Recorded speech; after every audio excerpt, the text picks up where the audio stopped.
Hi guys, follow me on Instagram to never ever miss any of my crazy updates. Hi guys and welcome to another vlog. I am driving this, which happens to be the Tata Vista. Now this is the Vista Tech and it has something known as a triple barrel light or something. You can see a lot of these barrels, really wide light. In fact, the design of this particular car is very similar to the Manza. So that differentiation was eliminated by Tata Motors when they launched the Tech in 2014. Fog lamps placed here lower down, that's a towing hook, and big Tata logo, chrome treatment here. Let's open the engine bay right away, and the motor is loud. Now this is quadra-jet. You can see the same cover in Maruti as well as Fiat cars as well. Do not pull the cover without pressing lock. Press both lock at the same time, alright if you say so. And you can see there's insulation here as well.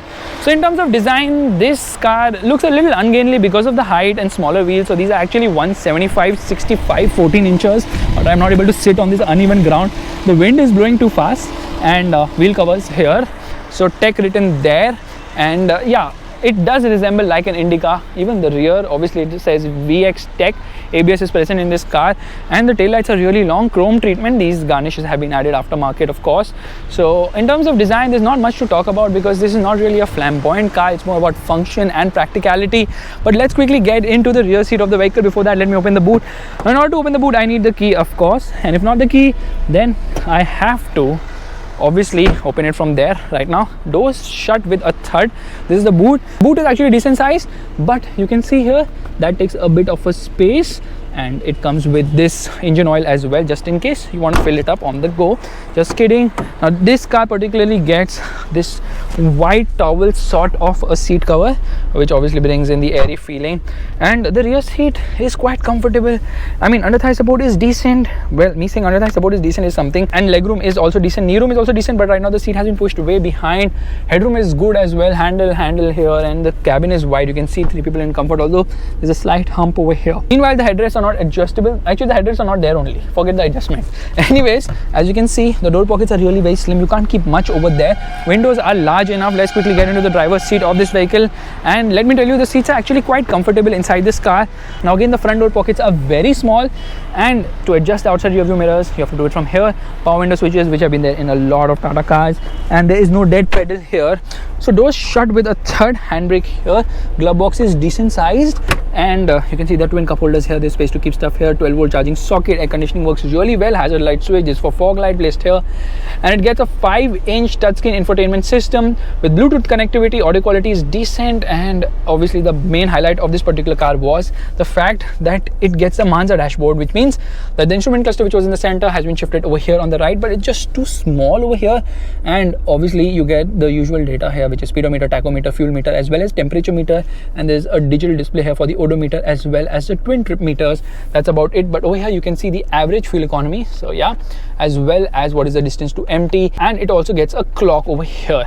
Meanwhile, as you can see, the fit finish is better than older Tata cars, so obviously they were improving with time. And here we don't get a mirror, but space to keep stuff. You get a mirror here, and no auto dimming inside your view mirror. Obviously you get this sort of a brownish, goldenish, beigeish treatment, which actually looks nice. It gets a dual tone treatment as well. Now steering mounted buttons are quite small. Now this is for the phone connectivity, and this is obviously for the audio system, the volume, and actually this is to pick up the phone, this is to decline a phone, this is to go to mute, this is to get into mode, this is to go through tracks forward and behind, this is to get the volume, this is the headlight switch, and these are the controls for the wipers. The wipers work decently well, but the water spray is happening just about anywhere it likes. So as you can see, the car is well put together for a Tata, and of course it's quite spacious as well. The design could have been a little bit more flamboyant, but it's very functional. Delayed wiper swipe there, but there's no dedicated button to lock the doors. You have to do it like this. And let me show you the key. This is the key. Button is placed here on the key, and yeah, obviously it doesn't get push button start or keyless go, which was not even there in the Tata Bolt, its successor.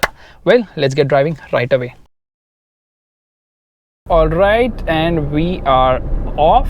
Here we go. First gear, this motor does ride to rev a lot. In fact, it redlines at 5000 rpm, which is great for a diesel engine. Now this is the Vista Tech. Now let's quickly go into the history books of the Indica. Indica was launched in 1998. In 2008 they decided to launch the second generation of the Indica after 10 years, and this was the Vista. In 2008 the Vista was launched. After 3 years, in 2011 they launched the facelift of the Vista. In 2014 they launched the Vista Tech, which was basically a version with a lot of tech When I talk about tech, features like, of course, this car got a touchscreen and whatnot, which I've already spoken about. You can see the power delivery is really very nice. In fact, the multi-jet diesel engine, which has made its way into a lot of cars, well, this was the best tuning whatsoever, because Tata did a great job of tuning this motor. Good amount of punch, linear power delivery, doesn't have the kick in the pants feel, but likes to red line. And you know what, when you're near the red line, the tachometer actually glows red. Yes, that's right, the tachometer glows red. Tata had actually patented this. It doesn't have red line markings, but this is so freaking cool. Performance is really very good. In fact, 0 to 100 kilometers per hour takes around 16 seconds. Meanwhile, the top speed is around 150 kilometers per hour. Fuel economy is also great. This one returns a mileage of around 15 to 18 kilometers per liter, depending on where you're driving the car. And as you can see, the steering is very soggy. It doesn't offer any feel or feedback. It is light at lower speeds, but at high speeds just doesn't weigh up at all. Now in the Vista Tech, they made a lot of changes, and most important mechanical change was, I think they did something with the steering which made it 8% better. Meanwhile, it got dual path suspension in the rear to improve the ride quality of the vehicle. Ride quality is actually pretty good. In fact, it is one of the best riding cars in the segment, way better than any of these Marutis which you see around me right now. However, the handling isn't great because there is a lot of body roll. The car feels under tired, and in typical Tata fashion, especially on cars which are based on the X1 platform, there is just too much understeer on offer. Try to corner it hard and it just screeches its tires, refuses to turn in, and that is the problem with most front wheel drive cars. But somehow other manufacturers have been able to, eradicate that problem to a certain extent. This car understeers massively. It has too much understeer, a lot of body roll. Steering doesn't give feel or feedback, but the ride quality is just brilliant. It remains stable at higher speeds. It is on the heavier side when compared to other cars in the segment, but the weight is fine because it gives that sense of heft, and that heft obviously makes it ride so beautifully well. Love the suspension on the car, love the tuning of the suspension, and the motor is also great. Now it was also available with a 1.2 liter petrol and a 1.4 liter TCIC diesel turbocharged intercooled diesel engine. That diesel engine had, just about adequate performance. If you didn't love yourself, you would buy that. If you loved yourself, you would opt for the quadra jet engine. By the way, quadra jet is Tata speak for multi-jet, and Maruti says DDIS. I'm going to just call it something else, whatever I feel like maybe SDE. Actually, Tata also calls it SDE, internally known as a small diesel engine. And any person can tell you, a child who has never ever even heard that something known as a car exists can tell you that this car produces 75 horsepower from its 1.3 liter multi-jet diesel engine, which actually displaces 1248 cc and 190 newton meters of torque. And obviously this engine will not comply with BS6 norms. That's why Maruti is saying it by, and Tata already said it by a long time back, because this car was discontinued in 2015, being replaced by the Tata Bolt. And the Bolt is also on its way out because the Tiago has kind of replaced it. So the Tiago is actually the spiritual successor of this very car which I'm driving right now. In-gear acceleration is good, the clutch is light, the gearbox is smooth shifting as well, and NVH could have been better because there is this noise which keeps coming from all the diesel engines, especially from Fiat, at lower specs, and yeah, refinement could have been better for sure. However, overall the Vista offers great amount of comfort, lot of space, and offered a lot of value for money as well. This car cost around rupees 7 lakhs back in the day, I think 2014ish, and when they launched the Tech, they discontinued the ZX variant. So the Vista Tech was actually based on the D90. The D90 was a sporty variant of the Vista. Yeah, a sporty variant of a car which is aimed at comfort. Sounds confusing, right? Because that used to produce 90 horsepower, and they had given the highest state of tune in the D90. They had to discontinue the D90 because of poor sales. Now obviously someone who's buying a Tata Vista is looking for fuel economy and mileage. That's something which the D90 did not offer as much as the regular 75 horsepower Vista. Rev still 5000 RPM in neutral. Yeah, wheel spin, baby. Here we go. I love the gearbox. It's so freaking slick somehow. So Tata is doing a great job in certain areas, could have done better in other areas. And yeah, we have to take a ride, ma'am. Yes. How do you like this car? I like this car. You like this car? You like every car? No, not every car. I don't like the kicks. Don't say that. It's a nice car. I love the kicks. See, I've always said this and I'm saying it again, and I'm not being a sexist, but girls now, they only like cars which have light steering. No. Because Creta is so much light. Now Kicks is like a heavy steering. It's like a macho. Okay, let's focus on this. If that is the case of having heavy steering, why didn't the Vista not sell so much? Well, it did not sell, I think because Tata went optimistic with the pricing. What Tata did now, they decided, Ajay चलो हमने indica बना दी, इतनी मेहनत से बनाई, अब उसको हम जिंदगी में कभी डिसकंटिन्यू नहीं करेंगे.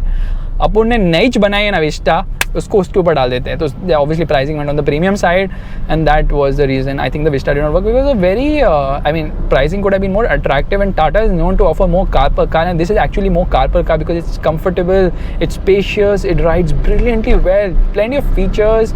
But if the design was better, this car would have absolutely flown out of showrooms. Anyways,